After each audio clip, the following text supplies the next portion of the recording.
Dans cet exercice, j'ai P un polynôme qui est scindé sur R, et j'ai envie de montrer que P' aussi va être scindé. Alors être scindé sur R, ça veut dire qu'on peut écrire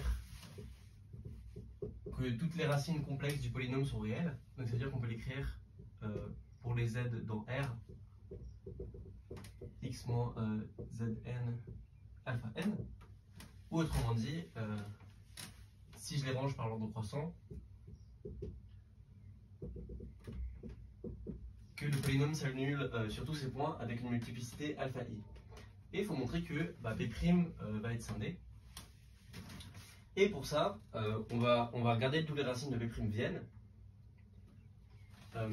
Donc P' va aussi s'annuler en Z1 si alpha 1 est plus grand que 2, parce que la multiplicité d'une racine dans un polynôme, c'est le plus haut degré de dérivation, tel que P dérivé alpha i fois s'annule en ZI.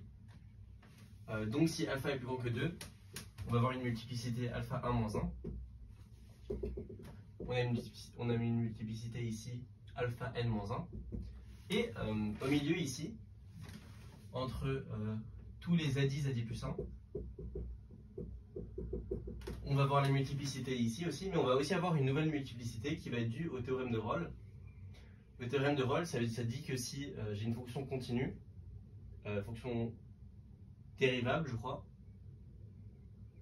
si j'ai une fonction dérivable qui prend les mêmes valeurs en 2 points, ici en ZI plus 1, la dérivée va s'annuler au milieu.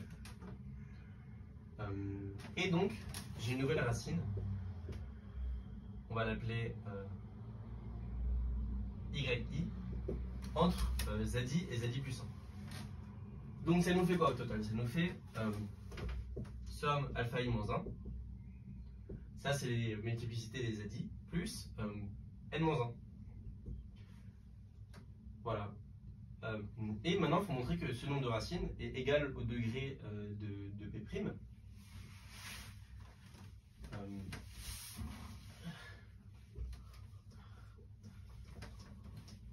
Sauf qu'on sait que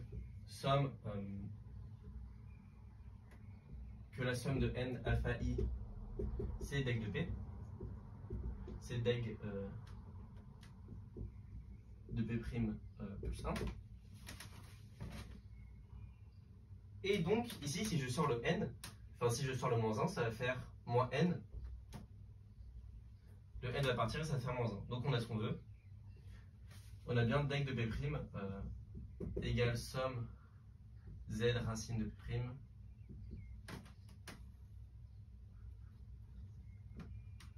Et multiplicité de P'.